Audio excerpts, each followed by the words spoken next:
Steve Gardner, kind enough to join us on the Boardwalk kind of hotline. Busy winter meetings. All these trades are getting heating up as well. He does a great job covering baseball for USA Today. Steve, how you been, friend?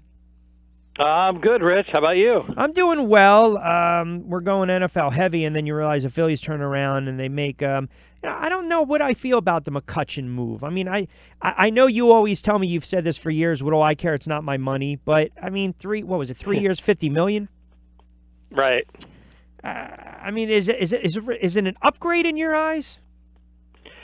I think so. I mean, number one, McCutchen is still a very effective major league player. I mean, we saw a little bit of a dip in his production, certainly from his MVP year, but he was still getting on base at a very good clip, still hitting for some power, still stealing some bases. So I think what this does for the Phillies is it gives them at least a little bit of a fallback to improve the outfield, which is something that they needed to do this offseason. And yes, Bryce Harper is still in play. It doesn't take them out of the Bryce Harper sweepstakes. They've still got plenty of money to spend, and they could make a run at Bryce Harper. They could make a run at Manny Machado.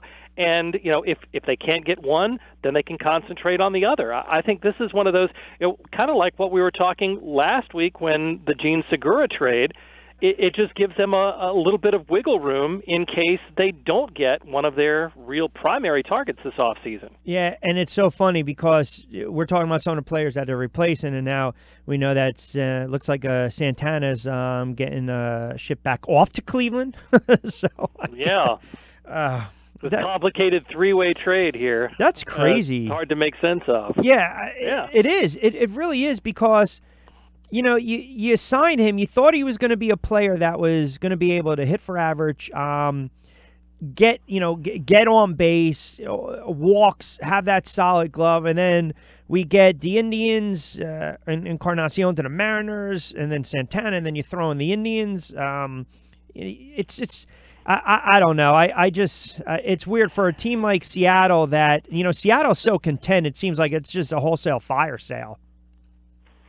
Yeah, I don't know exactly what they're trying to do right now, but as it's certainly not what they did last year in trying to get some veterans there and go for it. Now they've sold off. Cano is gone. Yep. And James Paxton is gone, so a couple of the major cogs for them from last season. So, yeah, I think Seattle is kind of taking that step back and saying, yes, we are going to rebuild. And I think this is one of those, just fill a spot, and you have Edwin Encarnacion. You're probably not going to have Nelson Cruz back, so he just takes over that DH spot. And who knows, Rich, as we saw Carlos Santana move a couple of times, the Mariners certainly, especially with Jerry DiPoto as their GM, are not done trading and making moves, so he may not be there very long. I just one more quick point on McCutchen that you mentioned. Listen, I think he's ultimately, forget about the numbers. The Phillies have to take into consideration that he's probably more reliable everyday player than Herrera is when you really think about it, or Williams is, right? Oh, yeah. So it's unclear how who's going to displace who he'll displace in the Phillies outfield. But again, if you look at Herrera, Williams, Quinn. That probably tells me those are all those players are they're subject to a trade this offseason. Yeah, certainly, and especially if Bryce Harper is in play, yep. then that would be somebody that they would definitely want to trade, and they may still, even if they don't get Bryce Harper. I think we could see, just because of that logjam there, and Kingery can play in the outfield as well. Altair is still around. You've got an awful lot of players there for just those three outfield spots. So we will probably see maybe one, maybe more of those guys move before we get to spring training. It does appear that, I don't know if it's confirmed or not, that Happ is going to go back to the Yankees. Is that confirmed? I mean, I think it looks like it's 3 years for $51 million, I believe.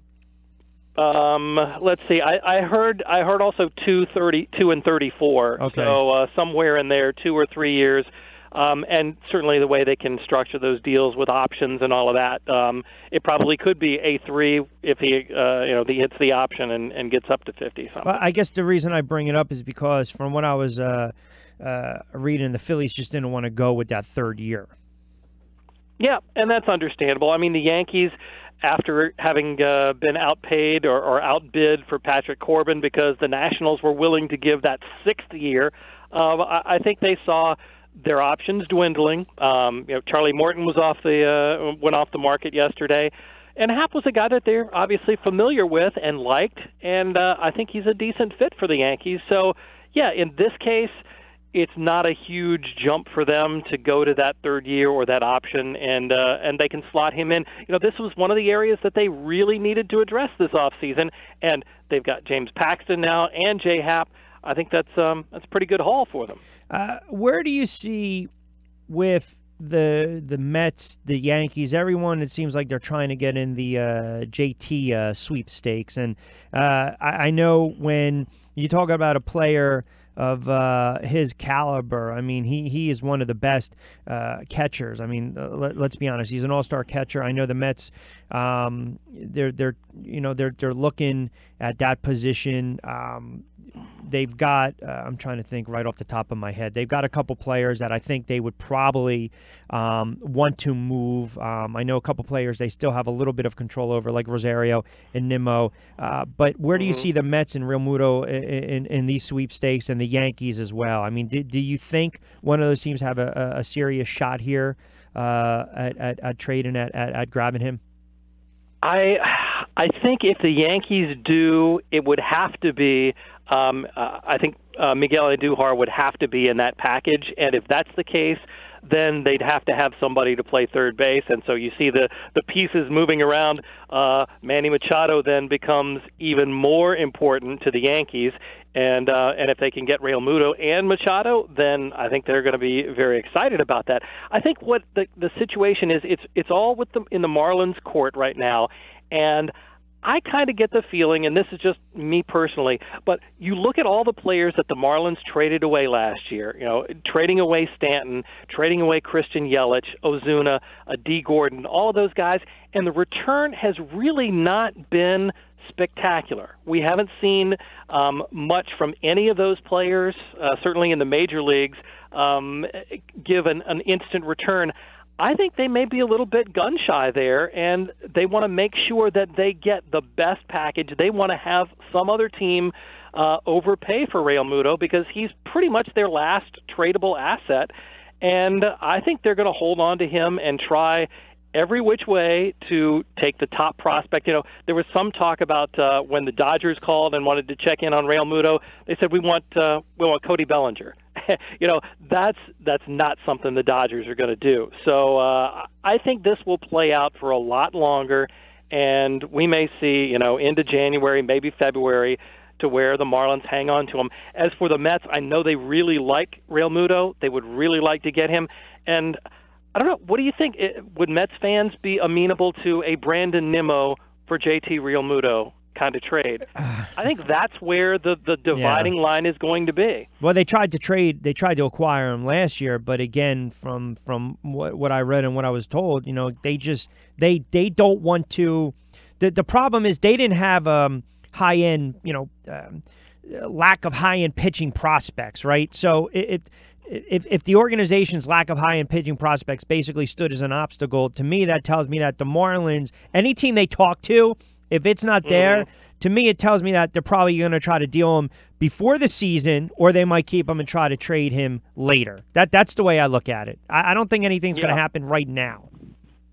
Yeah, I mean, I think it'll be a while, but I do think before we get to spring training that he'll be in somebody else's uniform. But, the offers still, there are a lot of teams that want to upgrade at catcher, and there's still a decent number of free agents. Yasmani Grandal is still out there. Wilson Ramos is still out there.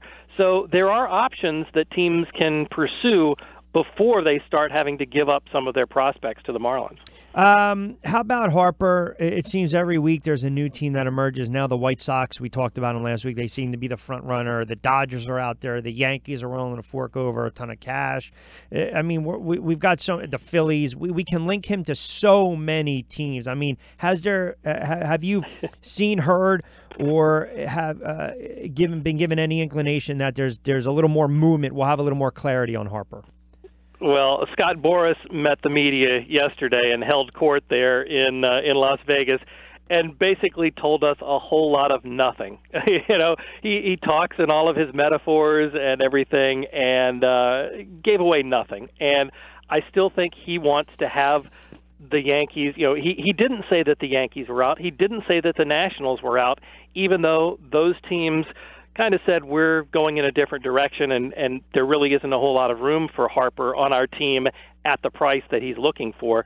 So I think we can say, with a fair degree of certainty that those two teams are out, and that means the Phillies, the White Sox, the Dodgers, and maybe even the dreaded mystery team could be involved in the bidding. I think this is going to take a while. I think it's going to go certainly into the new year, and it's just Scott Boras being Scott Boras and not showing his cards and wanting to get the best deal for his client.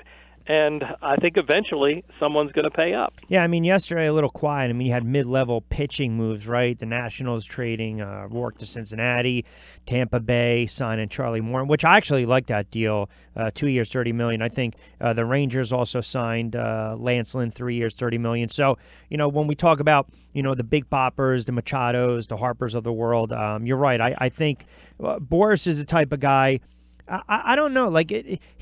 I know he's that great salesman, and I ultimately think it's going to come down. If you gun to head right now, the Yankees are always going to be a player, but I think it's going to come down to the White Sox and the Phillies. I really do. I think it's going to be a bidding war between those two.